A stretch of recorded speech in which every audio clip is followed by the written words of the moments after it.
we are the Group 1. I'm Vince Charles Flores Sapad, and we are the last presenter, and our topic is about the continuation of ensuring teacher quality through competency framework and standards.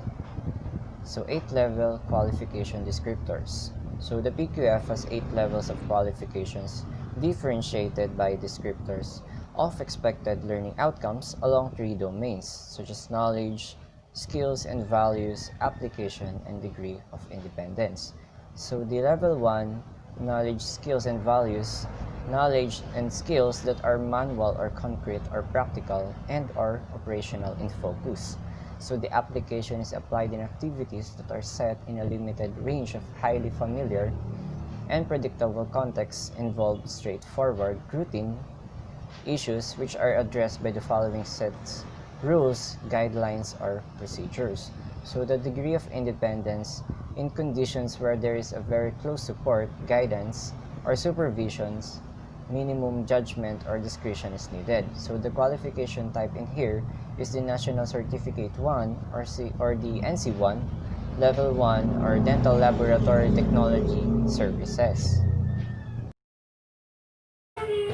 Hi, my name is Lorna Jane Ocampo. Today I'll going to report the level 2, the qualification descriptors. So first, the knowledge, skill, and values of level 2. Knowledge and skills that are manual or concrete or practical and or operational in focus with a variety of options. Next is the qualification of level 2, applied in activities that are set in a range of familiar and predictable contexts involve routine issues which are identified and addressed by selecting from and following a number of set rules, guidelines, or procedures. Next is the degree of independence of level 2. In condition where there is substantial support, guidance, or supervision, limited judgment, or the discretion is needed. Next is the qualification type of level 2. National Certificate Level 2 Dental Laboratory Technologies Services, which are the fixed dentures and the restoration. And Level 2 qualification type Dental Laboratory Technology Services or the removal dentures and appliances, the NC2. So the third level of PQF, which is level 3, knowledge, skills, and values. So knowledge and skills that are a balance of theoretical and or technical and practical. Work involves understanding the work process, contributing to problem solving, and making decisions to determine the process, equipment, and materials to be used. So the application, applied in activities that are set in context and some unfamiliar or unpredictable aspects, involve routine and non-routine issues which are identified and addressed by interpreting and or applying established guidelines or procedures with some variations. The degree of independence in here is the application at this level may involve individual responsibility or autonomy and or may involve some responsibility for others' participation in teams, including team or group coordination. So the qualification type in here is a National Certificate 3 or NC3, Level 3 or Dental Laboratory Technology Services. Good day to everyone. I'm Ray Bautista and I will discuss the level 4. So, on level 4, it is a knowledge, skill, and values. So, knowledge and skill that are mainly theoretical and abstract with significant depth in one or more areas. So, here, knowledge, when we say knowledge kasi, it is you learn something. Kumbaga natututo ka sa isang bagay na kung saan malalaman mo ito, natututunan mo ang isang bagay, nagkakaroon ka ng kaalaman, ganon. At pag sinabi naman natin skills, ito yung kumbaga hindi mo siya pinag-aralan, hindi mo siya inaral, pero meron siya. Halimbawa na lamang yung pagkanta, hindi mo inaral kumanta pero kaya mong kumanta, gano'n, no? Kaya naman yung pagsayaw, hindi ka nag-aral magsayaw pero kaya mong sumayaw, gano'n. At values, ito naman yung kumbaga kung gaano mo pinapahalagahan yung isang bagay na natutunan mo. Ganun siya. Next is application. Application applied in activities that are set in range of context, most of which involve a numbers of familiar and unpredictable aspects. So dito mag-aano ka ng mga activities para ano yung context, sabi niya dito. Kumbaga meron ka mga guidelines ganun. Next is degree of independence. Here work involves some leadership and guidance when organizing activities of self and others. So dito meron kang mga kasama, group nga siya, meron kasama, meron leader tsaka member upang sa ganun ay bigayan kayo ng mga kaalaman. Next is level 5. So here, knowledge, skills, and values. Knowledge and skill that are mainly theoretical and abstract with significant depth. Some areas together with a wide-ranging, specialized, technical, creative, and conceptual skill. So dito hindi lang yung basta may natututunan ka, kundi nagkakaroon ka rin ng new version o kaya nagkakaroon ka ng bagong ideya, ganun, na kung bagong kaalaman ng ganun. Kumbaga, dito tumataas yung mga IQ mo, dapat mataas yung IQ mo. Next is application. Applied in activity that are supervisory, complex, and non-routine, which require an extensive interpretations and adaptations and innovation. So dito hindi ka na nagkakaroon ka na ng sarili mong own version, kumbaga sarili mong kaalaman, kumbaga hindi ka na tumitingin sa ibang version, kumbaga nakagawa ka na ng sariling version mo. Next is degree of independence on level 5 here. In condition where there is a broad guidance and directions, where judgment is required in planning and selecting appropriate equipment, service, and techniques for self and others. So, dito, marami ka ng nabibigay kaalaman o marami ka nang nasi-share na knowledge or idea sa iba. Kumbaga dito lumilevel up ka na, kumbaga ganun. Lumilevel up na yung thoughts and skills mo and values sa isang bagay. Next that I'll be reporting is the level 6 of qualification descriptors. Level 6 knowledge, skills, and values. Graduate at these levels demonstrate broad and coherent knowledge and skills in their respective fields of studies for professional and creative work, innovation, and lifelong learning. Next is the application of level 6, application in professional or creative work, research, and innovation in a specialized field of discipline and or further studies. Next is the degree of independence. Some substantial degree of independence and or in items of related field within a minimal supervision. Next one is the qualification type of level 6. Baccalaureate degree and level 6 doctor or dental medicine. Level 7. Level 7, under PQF or Philippine Qualification Framework, qualification type niya is Post-Baccalaureate Program. Sa program na to, yung graduates or students are allowed or offered studies toward master's degree or get certification based on the minamasters niya na field. If the graduate complete the program or after the completions of the program, meron silang matatanggap na certificate or formal certification of what they has successfully achieved and what individually has learned and can do based sa training or the further education na ginawa. Then, mas easy sa kanya na makakuha ng trabaho. At ganon yung goal ng PQF. Ganon yung naging objective ng PQF kaya siya nabuo. Syempre, 'di ba kapag pumasok ka sa program na postbac and gain degree, mas madali sa atin na makakuha ng trabaho. Ulitin ko lang, sabi nga ni Sir, hindi naman lahat ng nakakarating or nakakakuha na ng ganyang kalayo means mas mataas na yung trabaho. Hindi ka naman magiging agad na head teachers or principals. Marami pang process like kailangan mo ng maraming output and research. Depende din yun sa evaluation and assessment na ginawa sa'yo. But if we have a certificate, siguro mas madaling makapasok sa trabaho na aligned dun sa qualification na meron tayo.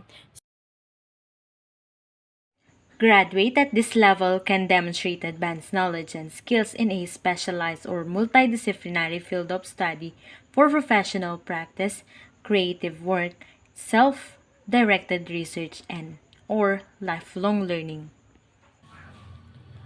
So, ano naman yung knowledge, skills, and values na na-attain na ng level 7? Advanced knowledge and skills. Kasi nga, when a person take postbac program, may minamaster siya na subject. Gusto niya na ma-enhance yung skills niya and knowledge for a preparation dun sa papasukan niya na trabaho. And those who take postbac program, they conduct their self-direct research because they want to attain personal and professional advancements wherein they engage themselves in a lifelong learning. Applied in professional or creative work, research, or innovation that requires self-direction and or leadership in a specialized or multidisciplinary professional work or research. Application naman ng level 7. Of course, na-apply ito o yung skills and knowledge na na-attain niya na is in professions. Kasi nga, they gain degree, nakakapagtapos na siya ng bachelor's degree and pass the LET examinations, then go to postbaccalaureate program. This is a profession na talaga. Because so far, yung qualification na to, personal acquire a learning na need niya para sa profession na papasukan niya. Wherein kapag nasa profession ka na ganyan, you need to become a creative and have initiative or leadership and need more lots of research or experiences sa fields na papasukan mo. Sa pagpasok ng postbac program, isa din kasing reason nun is you want to strengthen your application. Substantial high degree of independence that involves exercise of leadership and initiative in individual work or in a teams of multidisciplinary field. Degree of independence naman. Kasi ang postbac program, it provides advanced competencies wherein a persons are needed to involve in a leadership and have initiative work in their specialized field. Kasi nga, sabi ko, again and again, yung pumapasok sa program na yan is want to strengthen for application. And yun yung goal and objective ng PQF or Philippine Qualification Framework. Level 8, under PQF, Philippine Qualification Framework. Qualification type niya is doctor degree or postdoctoral program. This is the highest level. Kung ibe-base natin sa education, yun yung tinatawag nating Doctors of Education or Doctor of Philosophy major in ganito. Like for example, ako, kung magdo-doctor ako and kukunin ko yung doctor degree ko, magiging ko nun as Doctor of Philosophy major in Science or PhD na tinatawag. If a person's attain this level, mas madali siyang makakakuha ng trabaho, di ba? This is the highest stage, sabi ko nga sa inyo, that an individual may attain sa fields na ini-specialize niya. And again, sabi nga ni Sir, hindi naman ganon na agad makakakuha or mapopromote ka as a principal, ganon. Or presidents ng college or university. It takes a long process. So, ano yung skills and knowledge and values na na-attain naman dito? Those who take this program or degree, they aim to further specialize by undertaking a broad range of learning and research activities to attain expertise and enhance of skills, not just by the demand. So, ano yung skills, knowledge, and values na na-attain naman ng level 8? Those who take this program or degree, they aim to further specialize their subject by undertaking a broad range of learning and research activities kasi nga doctors na marami ng mga researchers na ginagawa. To attain expertise and enhance of skills not just by the demands of their profession but by the dedication to become an excellence in their areas and to strengthen or the excellence in their areas of strength and interest. This is a way na attain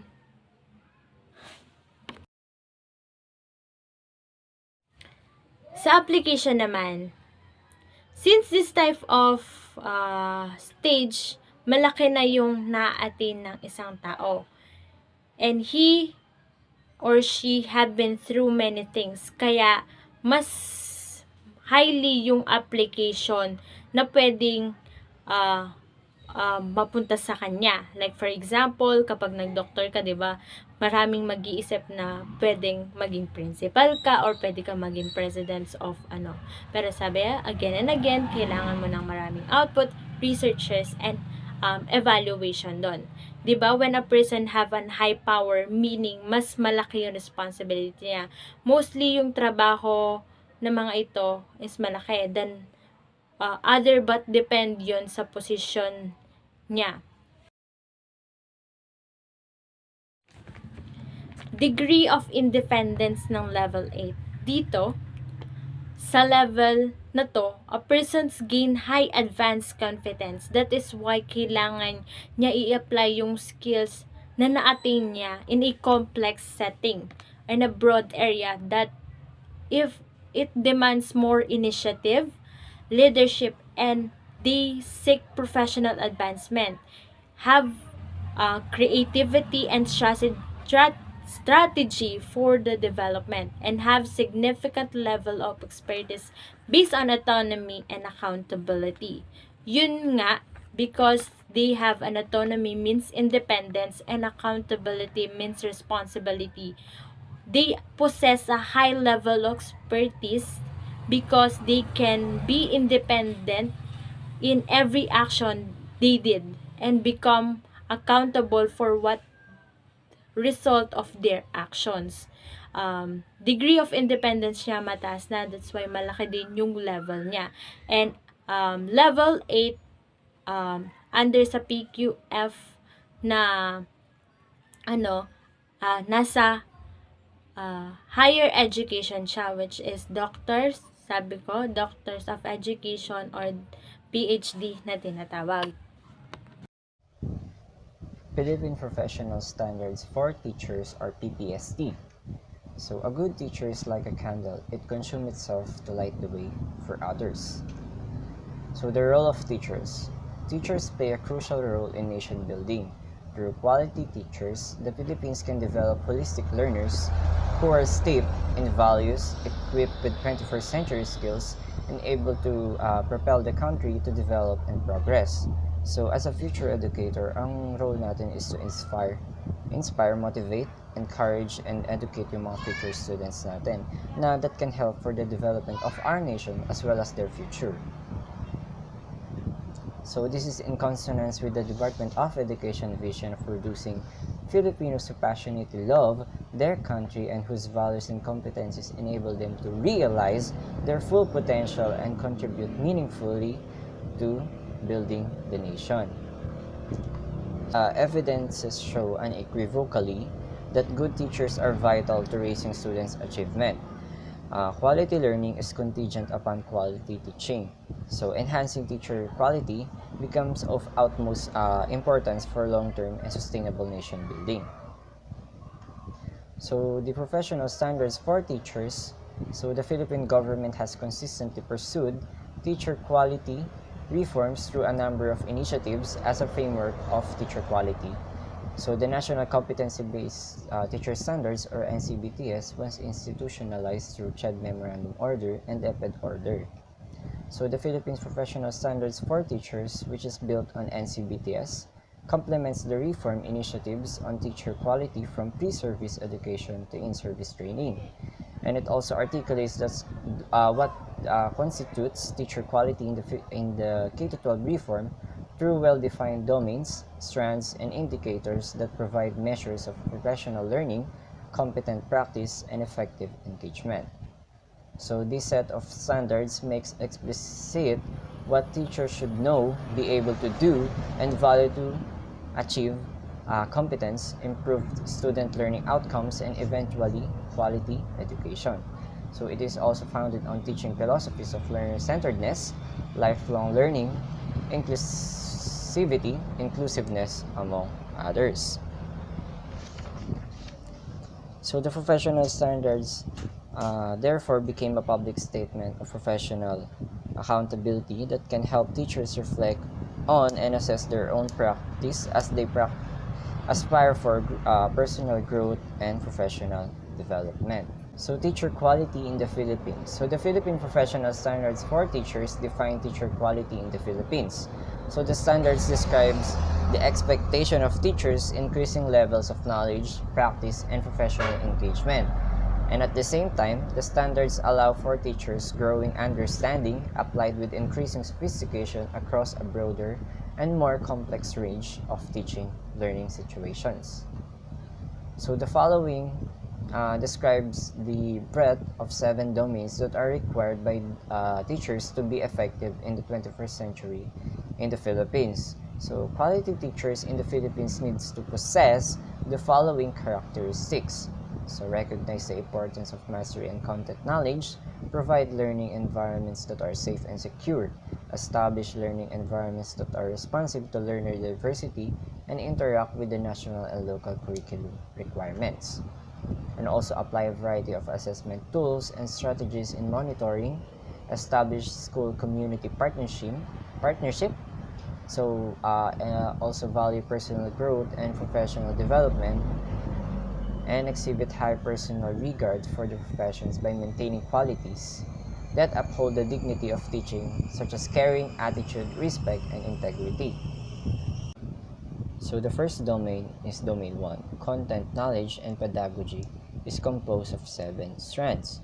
So content and knowledge and its application within and across curriculum areas, research-based knowledge and principles of teaching and learning, positive use of ICT, strategies for promoting literacy and numeracy, strategies for developing critical and creative thinking, mother tongue, and classroom communication strategies. So in Domain 1, it recognizes the importance of mastery of content knowledge and its interconnectedness within across the curriculum areas. So it also coupled with the sound and critical understanding of the application of theories and principle of teaching learning. So this domain kasi, it encompasses teachers' ability to apply developmentally appropriate and meaningful pedagogy grounded on content knowledge and current research.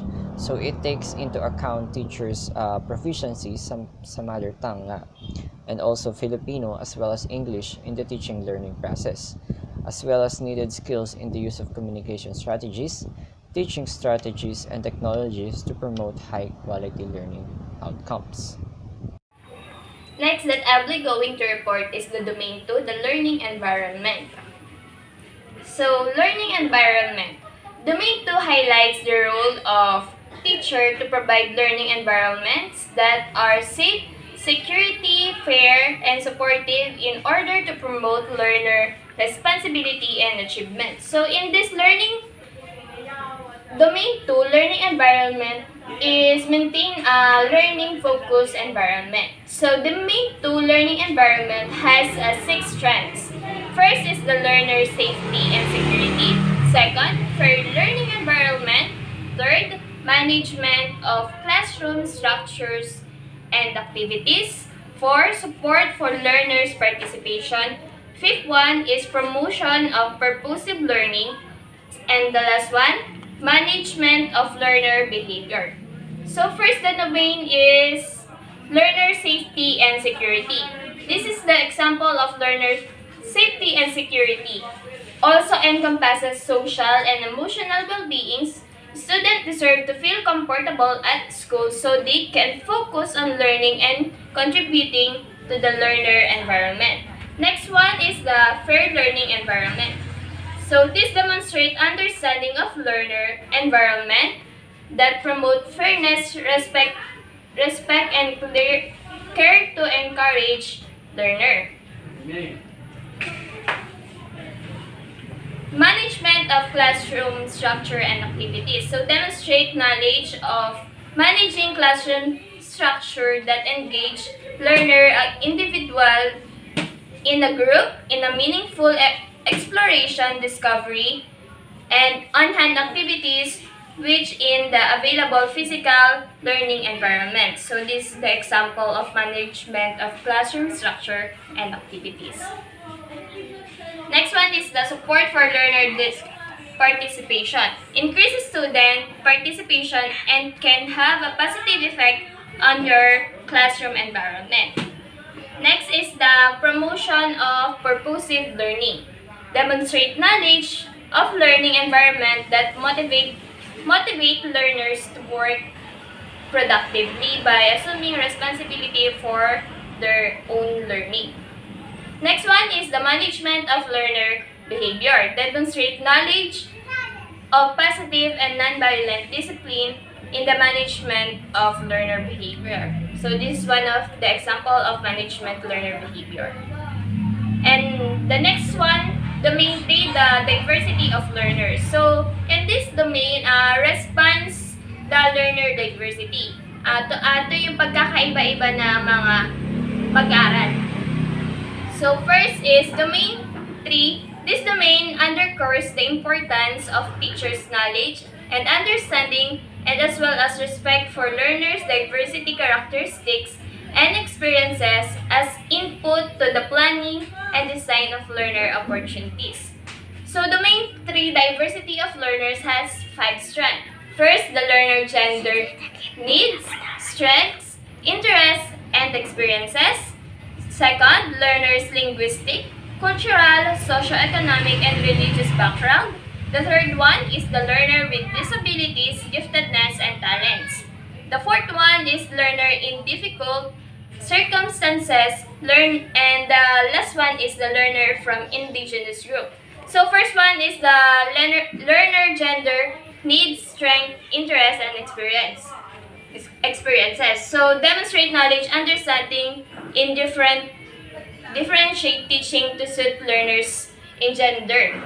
So this is one of the example of learner gender needs, strength, interests, and experiences. Next is the learner linguistic, cultural, socioeconomic, and the religious background. So implement teaching strategies that are responsive to the learner linguistic, cultural, socioeconomic, and religious background. So this is one of the example of the strand. The next one is the learners with disabilities, giftedness, and talents. So you use strategies responsive to the learners with disability, giftedness, and talents. So some of school offer this kind of student. Isa sa public school ang nag-offer ng special education para sa mga SPED students. And next is the learners in difficult circumstances. Demonstrate understanding of special education needs of learners in difficult circumstances. including geographic isolation, chronic illnesses, displacement due to armed conflict, urban resettlement and disaster, child abuse, and child labor. So this is one of the example of this domain. The next one is the learners from indigenous groups. So them demonstrate knowledge of teaching strategies that are inclusive or of learners from indigenous group. So this one of the example, the ITAS. And that's all of my report. Thank you. I am Romela Estelano. I will discuss the domain number 4, which is curriculum and planning, includes the 5 strands. First is planning and management of teaching and learning process. On this first strand is on how will you plan and manage while you are in a learning process. And the second one is learning outcomes aligned with learning competencies. On the second is think about the outcomes of learning while you are aligned with learning competencies and make an innovation on how will you improve learning. The third one is relevance and responsiveness of learning programs. How will the learning programs be relevant on the topic and how it will become responsive on the given learning program. The fourth one is professional collaboration to enrich teaching practice. On this fourth strands, how will you enhance your teaching practice in professional collaboration to improve and become better? And lastly, is teaching and learning resources include ICT. On this last strands, how will you teach and learn through the use of new technologies and how will you strategies to using technology? Good day to everyone. I'm Ray Bautista and I will discuss about assessment and reporting, which is the domain 5. So first, what is assessment and reporting? Assessment reporting combine to support students to achieve high standard and to provide the basis for guiding further learning, as well as informing parents about their child achievements. And assessment, it refers to all the way we gathered information about progress in the students' learning. So, in assessment and reporting, we have 5 strands. So, first is design, selection, organization, and utilization of assessment strategies. So here, in assessing your learner's outcome, you need to choose a design of assessment strategies that you will be using and organize the process. Teachers must exemplify the broad range of strategies in order to his students absorb the idea or knowledge skills and understanding they needs. So next is monitoring and evaluation of learner progress and achievements. So here, it is important to monitor and evaluate the learner's progress achievements for this will help you as a teacher uh, with your next step. So if you had observed with your evaluation that your learners are starting to acquire the knowledge you will want to impart with them, then it simply means that you have a good choice of the strategy. But if you had observed that they have a hard time to inquiring, it because most of them is failed with the evaluation. That would be the time to uh, that will be the time that you need to change and apply other strategies that would make your students understand easily. Next is feedback to improve learning. So here, test result, certification, project outputs, portfolio, quarterly grades.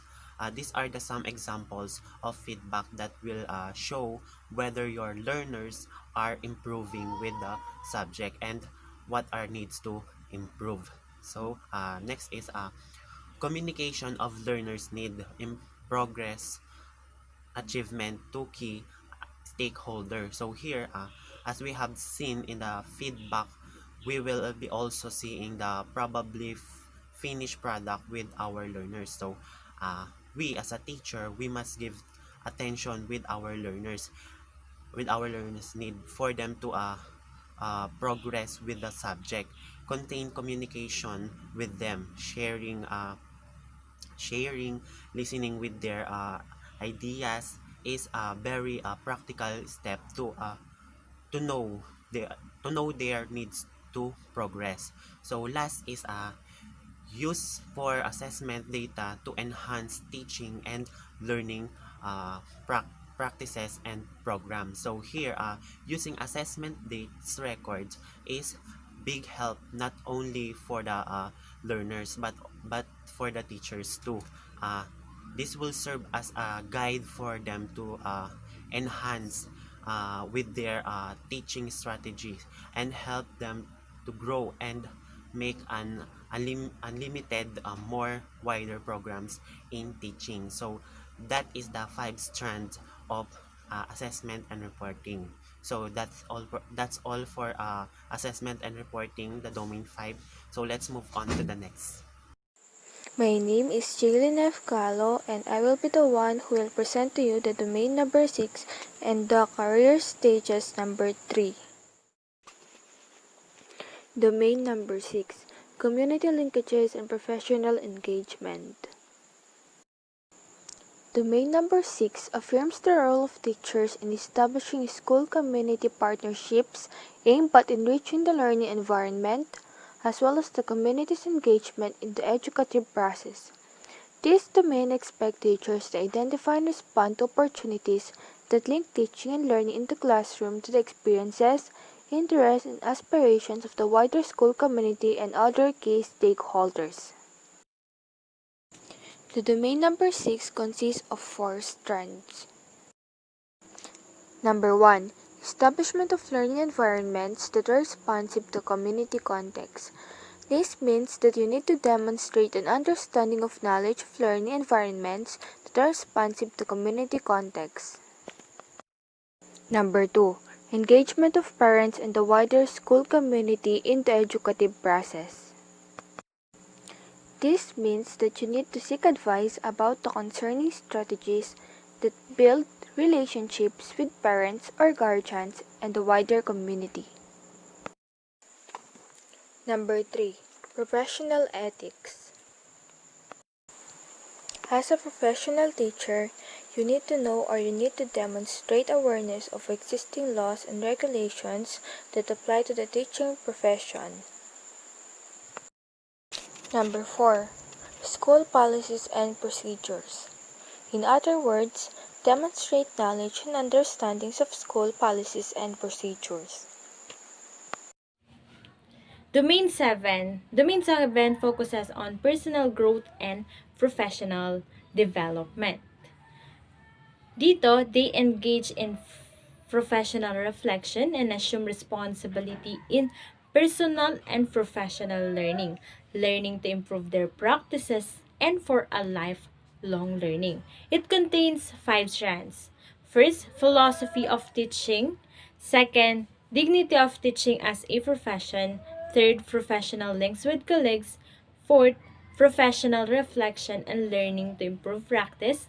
Fifth, professional development goals. So first, pag-usapan muna natin yung philosophy of teaching. It is a self-reflective on the beliefs about teaching and learning. Diba yung mga teacher, they are generating new ideas because they are believe that a man and a woman are unfinished project. And that's according to philosophical basis of CPD. Um, they expresses the values and beliefs about teaching, conveying the core values of being an effective teachers in the context of their disciplines. And teachers have a vision of the futures and sees what the future would be for himself and for herself and for the students. Second, dignity of teaching as a profession. Teachers' obligations is to assume the responsibility to maintain and sustain his professional growth and advancements. While teachers have an obligations in maintaining personal and professional growth and advancement, they need to maintain and sustain professionalism in his behavior at all times. Third, Here, it pertains the relationship with their colleagues, and especially in teaching community. Teachers have links with their colleagues na kung saan they share knowledge and enhance practices. 'Di ba kapag merong nagaganap na interaction sa coworker nila, nagsishare sila ng knowledge and sa isa't isa na kung saan makagamit nila yon or ma-apply nila yon in a specific situation, especially in teaching. Fourth, dito they demonstrate an understanding wherein they reflect on their own. Like for example, ano pa ba yung kulang and ano pa ba yung pwedeng idagdag para mas ma-improve yung teaching skills nila. Lastly, sa 5 strands, under domain 7, it is a personal development goals wherein here, the teachers set their own goals and demonstrate a motivation to achieve that goals. Topic that I will discuss is stage 1, which is career or beginning teachers. On this stage 1, they have gained the qualification that is needed for teaching professions. They have a strong understanding regarding to their specific subject that they train.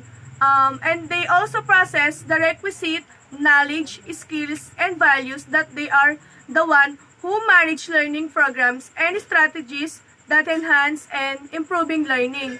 And also, they seek advice from experiencing colleges to consolidate their teaching process. Thank you, and dun po nagtatapos ang aking topic.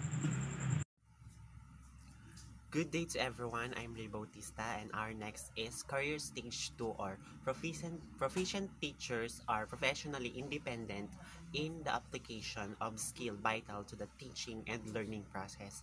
They provide focused teaching programs that meet curriculum and assessment requirements.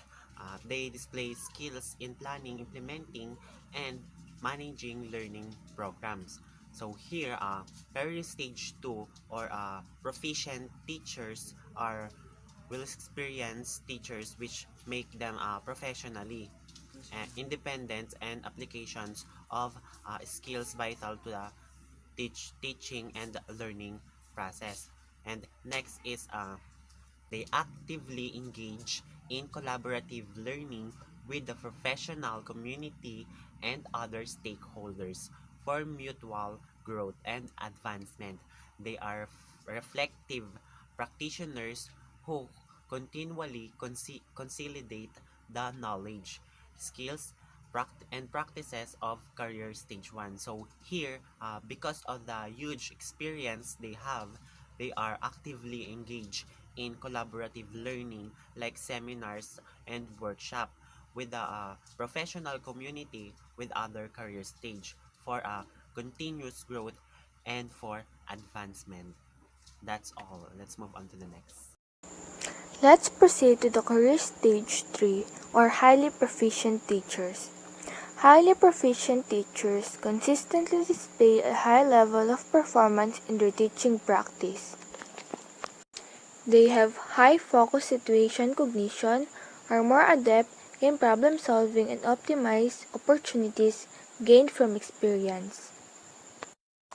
Career Stage 3, teachers work collaboratively with colleagues and provide them support and mentoring to enhance their learning and practice.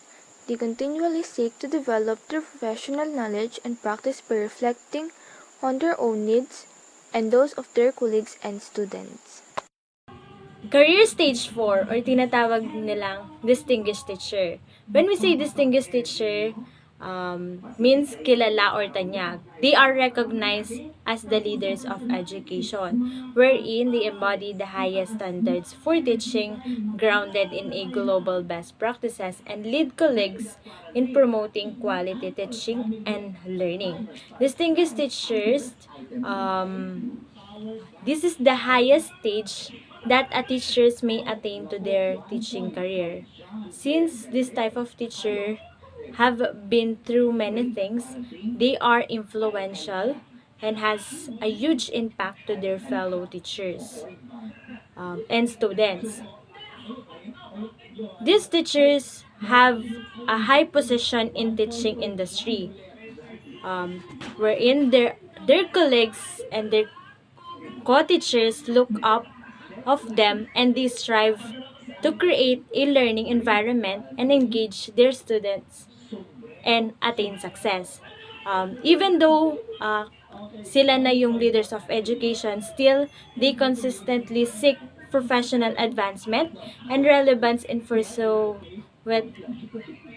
of teaching quality and excellence.